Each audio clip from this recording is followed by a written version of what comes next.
Imagina que você é um inventor, gente, e acaba de criar algo inédito que não existe. O que você precisa fazer para garantir a autoria daquela inovação? Você sabe?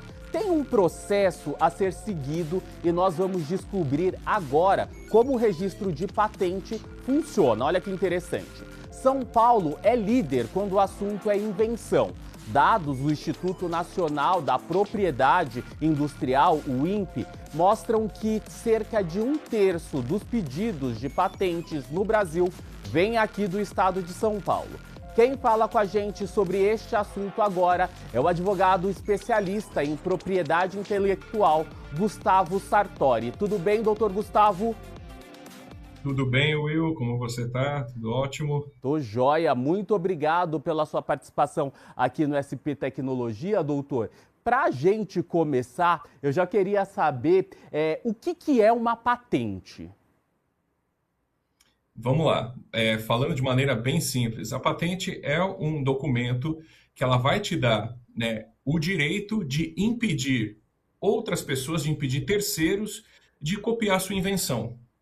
É como se fosse um título de uma propriedade. É um documento ali oficial que vai falar, olha, essa invenção aqui ninguém pode reproduzir, ninguém pode usar, explorar comercialmente sem a autorização do titular, né, do inventor ali. E como que eu consigo um registro de uma patente? Quais são essas etapas desses processos? Acho que, primeiro de tudo, a patente é um documento, né? Acho que esse é o primeiro ponto. Então, quando a gente inventa alguma coisa, não tem como a gente pegar a nossa invenção, um protótipo, o esquema do projeto e levar até o INPI e falar, olha, INPI, conheça a minha invenção. Não tem como você preparar um PowerPoint e mostrar isso para o INPI. Você tem que mostrar a sua invenção para o INPI, explicar a sua invenção para o INPI por meio de um documento, que é o pedido de patente. E esse pedido de patente tem uma série de formalidades ali que precisam ser seguidas. Mas, basicamente, é uma descrição da invenção. Ali você vai contar como que é o contexto da tecnologia hoje, né, da sua invenção, quais são os problemas existentes, por que as soluções hoje, as soluções técnicas hoje, elas falham, elas não conseguem endereçar aquele problema, e o que a sua invenção resolve nesse contexto, né, nesse cenário. Basicamente, isso é um pedido de patente, falando em termos bem tranquilos assim. Então, esse pedido de patente, esse documento, ele é submetido ao INPI para uma análise. O INPI, então, vai ver se essa sua invenção é de fato nova, inédita, se não existe algo muito parecido, se a sua invenção não é algo assim que seja muito óbvio em relação àquilo que já existe, e que já exista, né? E aí, atendido esses requisitos, feita essa análise, o INPI concede a patente. Patente e registro de marca acaba sendo a mesma coisa ou não tem nada a ver? Essa é uma boa pergunta, Will, porque muita gente confunde, e é normal isso no nosso dia a dia, a gente acaba falando, olha, eu vou registrar a patente, eu vou patentear a marca, mas na verdade são coisas completamente diferentes, né? Na propriedade intelectual, a gente tem várias maneiras de proteger as criações, né? As criações intelectuais, vamos dizer assim. Então, por exemplo, se você cria uma solução técnica que tenha algo tecnológico ali por trás, você vai proteger essa parte técnica por uma patente. Então, quando a gente está falando de patente, a gente está falando de tecnologia, de modo geral, né? Eu criei um produto e vou dar um nome para esse produto, vou associar um símbolo a ele. Isso é o registro de marca, que é uma outra coisa. No registro de marca, você vai proteger aquele sinal, aquele que a gente chama de signo distintivo, que é um sinal, né? Que pode ser uma palavra, pode ser uma combinação de palavra com um desenho, né? Que vai diferenciar o seu produto de outros similares no mercado. Isso é o registro de marca. Agora, vamos supor que o seu produto, o que você desenvolveu, tenha um apelo visual ali bem interessante, tenha um design diferenciado. Então, é possível você registro, que a gente chama registro de desenho industrial. O registro de desenho industrial ele vai ser voltado ali para o design do produto. Então, veja, a gente tem vários, vamos dizer assim, registros ou várias maneiras de proteger a propriedade intelectual, cada uma voltada para um aspecto, né? Para quem vai fazer, por exemplo, o registro de patente, é um outro órgão diferente do registro de marca ou não? Eles se É o mesmo. conversam? É o mesmo. O INPI é o órgão né, que a gente chama de autarquia, né, responsável por analisar e conceder, né, pedidos de registro de marcas, de patentes, de desenho industrial. Então, tudo isso feito pelo INPI. Voltando a falar agora de patente, então, já que me esclareceu essa dúvida, também acredito que era a dúvida de muita gente, esse processo é igual para todos os tipos de invenção? Então, você ir lá registrar, é um processo igual ou não? Cada pessoa tem um tipo, vai fazer uma coisa diferente? É um processo igual, né?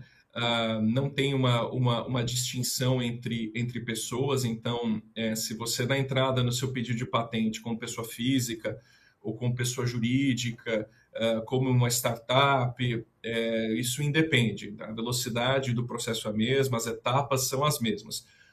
Existem algumas diferenciações, por exemplo, as taxas oficiais do NPI são menores para pessoas físicas, para startups, né, para pequenas empresas. O INPI tem alguns programas de aceleração do processo, então o seu processo pode ser mais rápido se você for, por exemplo, uma startup e você fizer um requerimento específico para isso. Então, assim, as etapas são as mesmas, mas para alguns requerentes, né, você pode ter ali algumas diferenças. E qual que é a diferença entre depósito de patente e concessão de patente? Quando você dá entrada no seu pedido de patente, que a gente chama que é o depósito do pedido de patente, você ainda não tem a patente concedida, né? E você só vai ter realmente o direito de impedir que outros copiem sua invenção quando a patente for concedida. Então, enquanto tramita o pedido de patente, a gente fala que você tem uma expectativa de direito, você ainda não tem o direito mesmo, você ainda não tem ali carimbado que a patente é sua, né? E nesse período, você não pode, eventualmente, entrar com uma ação judicial falando, olha, tem alguém copiando a invenção que está no meu pedido de patente. O que é possível de ser feito nessa fase é você, de repente, mandar uma notificação, né, para alguém que esteja ali copiando a invenção do seu pedido de patente. Quando a patente for concedida, você pode ingressar na justiça e pedir uma indenização retroativa, né? Também é possível, durante essa fase ainda do pedido de patente, caso alguém esteja copiando a sua invenção, você pedir para o NPI acelerar o processo. Tá? Mas tudo isso enquanto ainda é pedido de patente. Quando você tem a patente concedida, aí não há dúvida. Você tem o direito e com ele você já pode, né, caso alguém esteja copiando a sua invenção sem a sua autorização, você pode procurar o Poder Judiciário para tentar parar essa cópia não autorizada. O doutor, uma outra dúvida, por exemplo, tô com uma ideia, quero patenteá-la, mas aí, sei lá, a gente vive num mundo com bilhões, né, de pessoas, né? Outra pessoa teve a mesma ideia, e aí os dois registros acabam batendo. Como confirmar de quem que é a ideia oficial, de quem que é a autoria oficial? Isso fica por órgão ou o quê? Vai pedir papelada? Como que funciona? Vamos supor, então, que eu invente alguma coisa e entre com um pedido de patente hoje e você, por alguma razão, tenha, vamos dizer assim, chegado à mesma invenção e entrou com um pedido de patente amanhã, né? Nesse cenário aqui, quem entra com pedido de patente primeiro, vamos dizer assim, ganha, né? Porque para você conseguir patentear uma invenção, essa invenção precisa ser nova, ela precisa ser inédita, né? E nesse caso aqui, quem ganha a corrida é quem é inédito primeiro, vamos dizer assim, né? Então, eu entrei primeiro com o meu pedido de patente, falando sobre aquela invenção. Você entra em seguida com o seu pedido de patente, falando exatamente sobre a mesma invenção. Você que chegou depois não vai conseguir ter a patente. O NPI, ao examinar o processo, pode detectar o meu documento ali já depositado, o meu pedido de patente já depositado, e falar, olha, Will, a sua invenção não tem novidade, então eu não vou conceder uma patente para você. Tá? Isso é, Então, é uma corrida para ver quem entra primeiro. E se a minha invenção sobrepor a sua, eu ganho uma patente em cima dela? Por exemplo, Se você vai, desenvolveu um carro e eu desenvolvi um carro, sei lá, um carro com 5 rodas. A minha sobrepõe a sua. entendi. Aí nesse cenário a gente cria, né, algo que se chama de patente dependente, né? Porque a sua invenção é nova em relação à minha, né? Então o NPI, quando for analisar os dois pedidos de patente, vai ver, olha, a invenção do Will é diferente da invenção do Gustavo, né? Só que a invenção do Will, ela cobre o carro de 5 rodas, então é aquilo que está a mais em relação à minha. Então o seu direito, a sua invenção, a sua patente, ela vai cobrir isso que está a mais. Ela não vai se estender para aquilo que está na minha patente, né? Então, eu tenho direito, vamos dizer assim, ao carro e você tem direito ao carro com as 5 rodas, né? Só que aí o que pode acontecer na prática? Beleza, o NPI examinou, entendeu que a sua invenção tem novidade em relação à minha, concedeu a sua patente e também concedeu a minha. Quando a gente chega para implementar essa invenção no mercado, ou seja, depois que a patente está concedida, e chegando no cenário agora, vamos colocar esse produto no mercado. Para você implementar a sua invenção, você vai necessariamente precisar implementar a minha, copiar a minha, né? Então, o que pode acontecer nesse caso é você precisar pagar royalties para mim, né? Porque imagina, se eu não autorizo você usar a minha invenção, você não pode fazer seu carro de 5 rodas. Então, existe uma dependência da sua patente em relação à minha, né? Então, para você implementar a sua, você primeiro precisa falar comigo, Gustavo. Eu tenho aqui a base, né, que eu vou precisar usar da sua invenção, para depois vir com a minha invenção e colocar o que eu desenvolvi a mais.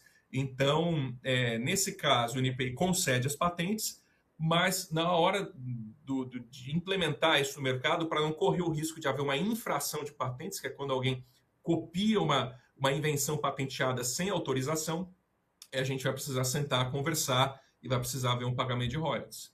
Nesse caso, por exemplo, se a gente conversar antes de eu falar assim, pegar uma atualização da sua invenção, eu pago para você, é um acordo entre cavaleiros ou não? Como que é essa questão? O melhor cenário é ter um contrato entre né, os dois ali, né? Ter um contrato acertando direitinho como é que vai ser esse pagamento de royalties, para que não haja dúvida de que, olha, eu estou usando a sua invenção, estou pagando por ela, por esse uso, né? Você sabe disso e estamos todos bem. Agora, se isso não acontece, vamos supor que você comece a implementar a sua invenção sem falar comigo. Se eu tomo ciência, se eu fico sabendo que você está implementando a minha invenção para depois colocar a sua também em cima, obviamente eu não vou gostar. Vou falar, poxa, eles estão copiando a invenção. Eu demorei tanto tempo para desenvolver isso, passei por todo o processo do NPI e agora o Will está copiando a minha invenção e não falou comigo. Uma postura corriqueira na prática que a gente vê é o envio de uma notificação extrajudicial. Então, no caso, eu poderia enviar uma notificação para você, sem processo na justiça ainda, tá? É só uma notificação, só um alerta, falando, olha, Will, fiquei sabendo que você está usando aqui a minha invenção, provavelmente para implementar a sua. Você não falou comigo, você não fez um acordo comigo para pagamento de royalties. Eu estou entendendo que esse uso ele é indevido, porque eu não autorizei. Eu tenho minha patente aqui, eu tenho direito de impedir você de usar a minha invenção sem minha autorização. Então, vamos sentar e conversar e acertar isso para evitar uma ação judicial? Essa é uma primeira, é uma postura corriqueira.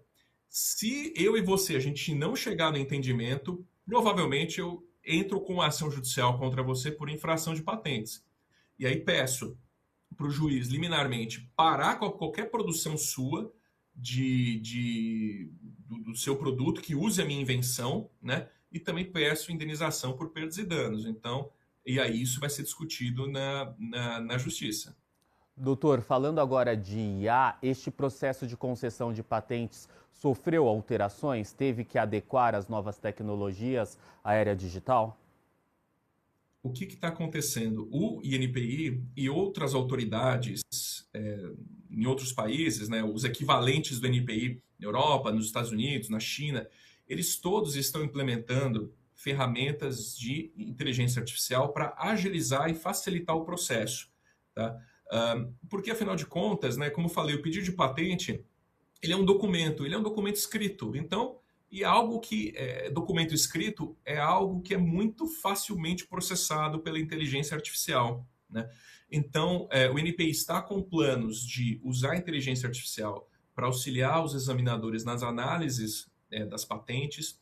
O NPI agora, nos próximos meses, deve colocar, deve disponibilizar uma ferramenta para marcas. Então, quando a pessoa vai ali já entrar no site do NPI, preencher o formulário para dar entrada no seu pedido de registro de marca, na mesma hora o sistema da NPI, com uma ferramenta de inteligência artificial, já vai dizer para a pessoa, olha, a sua marca aqui ela é X% diferente de outras marcas, então você vai ter X% de chances de sucesso no seu registro de marca, porque para a marca também tem uma questão de você precisar ter uma marca diferente das que já estão registradas, né? Então, mas isso para marcas já vai acontecer no próprio formulário, a pessoa na mesma hora já vai ter uma noção das chances de sucesso daquele registro. Depois dessa parte de marcas, o NPI vai avançar para desenhos industriais. Então, quando a gente fala de registro de desenho industrial, a gente está falando de análise de imagem, né? A pessoa submete ali o design do produto para o NPI, os desenhos, né?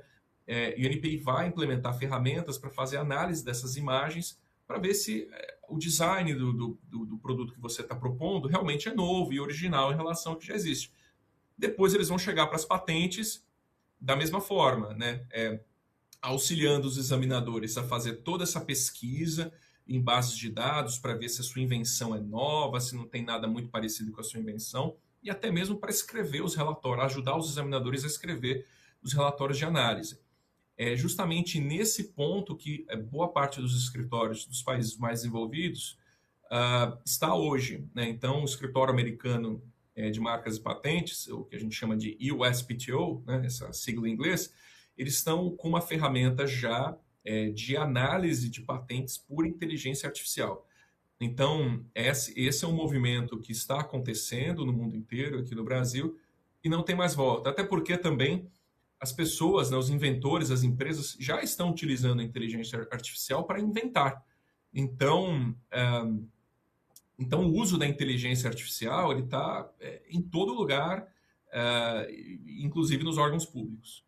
Patente, doutor, ela tem prazo de validade? Porque às vezes a gente escuta assim, principalmente quando a gente fala da indústria de remédios, né? Foi quebrada a patente de tal remédio. Então tem um prazo de validade ou não? Foi quebrada essa patente por algum motivo? Tem prazo de validade. Acho que aí são duas coisas diferentes. A primeira é o prazo de validade e a segunda é o que se chama de quebra de patentes. Então, primeiro, o prazo de validade. As patentes, elas valem por 20 anos, contados da data que você deu entrada lá no NPI, né? Então, as patentes de invenção que a gente chama, elas valem por 20 anos. Existe um outro tipo de patente, que é a patente de modelo de utilidade, ela vale por 15 anos da data que você deu entrada no depósito lá no comecinho do processo, né? Mas então o prazo de validade dessas patentes é de 20 anos. O que acontecia no passado? Isso estava na lei, inclusive. Se o NPI atrasasse muito para conceder uma patente, mais de 10 anos, o prazo de validade seria contado de forma diferente. Então, se o NPI demorasse muito, a patente de invenção não valeria 20 anos da data do depósito, mas ela passaria a valer 10 anos a partir da data da concessão, né? E esse tipo de regra, né, que na verdade era uma exceção, então essa exceção acabou sendo usada por muito tempo, porque o NPI sofreu durante anos com um atraso crônico para conceder patentes. Então, há 10 anos atrás, então, se a gente falar de 2016, o NPI demorava, em média, 10 anos, 11 anos para conceder uma patente. Nas áreas de farmacêutica, telecomunicações, esse prazo era ainda maior, né? Então, por isso, se usava com muita frequência essa exceção. Olha, o NPI demorou tanto para conceder a patente, que ela não vale mais 20 anos da data do depósito, ela vale 10 anos a partir da data da concessão. O tempo passou, o INPI melhorou seus processos. Hoje, uma patente demora cerca de 4 anos e meio para ser concedida, na média, então muito melhor do que os 10 anos, 11 anos, 12 anos do passado, né? E também nós tivemos um julgamento importante pelo STF, justamente dessa exceção que dizia que a patente poderia valer 10 anos da data do depósito. O STF entendeu que isso era inconstitucional, então isso não vale mais. Então a pergunta é, quanto vale, qual o prazo de validade de uma patente hoje? 20 anos da data do depósito. Não existe mais essa exceção. Tá? E acho que isso responde o primeiro ponto. O segundo ponto é sobre quebra de patente. O que é a quebra de patente? Na verdade, quebra de patente é um termo que a gente usa no nosso dia a dia para se referir à licença compulsória. Né? O que é isso? Né? Que nome é esse? Licença compulsória.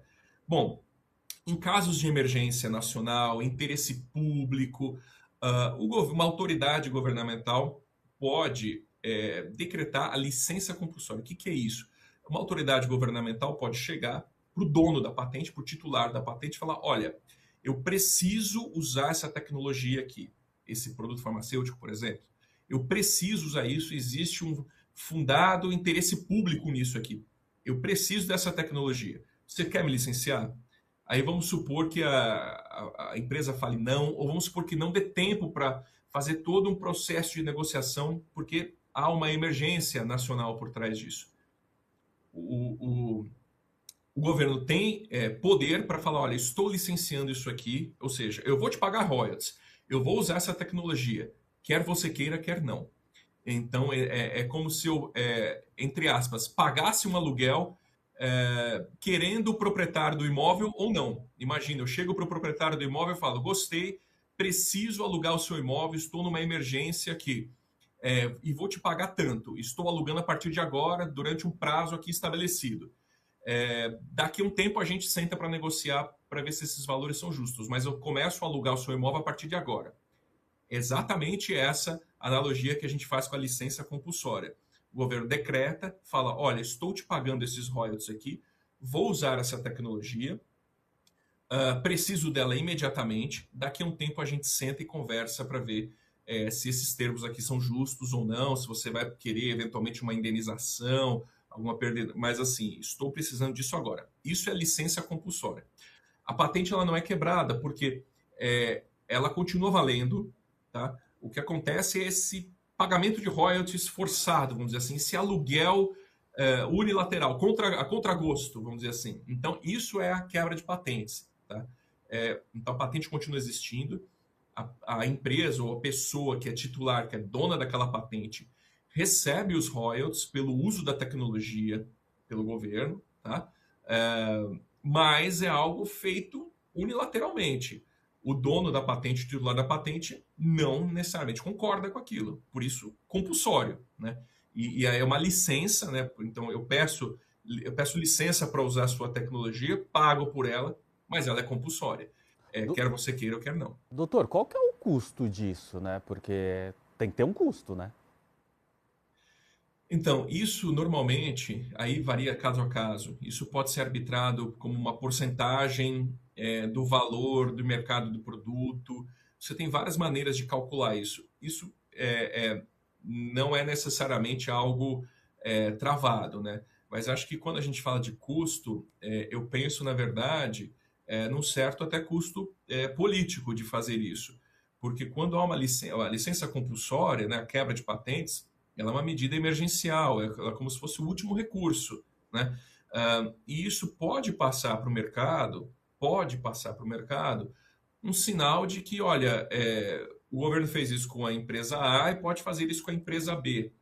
Pode dar um sinal de uma certa insegurança jurídica nisso. Né? Então, quando a gente fala de licença compulsória, o custo ele tende a ser político. Tá? Para o governo, normalmente, é uma maneira de falar para a empresa farmacêutica: olha, os preços que vocês estão querendo colocar Isso pensando em empresas farmacêuticas, tá? Mas assim, a licença compulsória pode acontecer para qualquer tipo de invenção, não necessariamente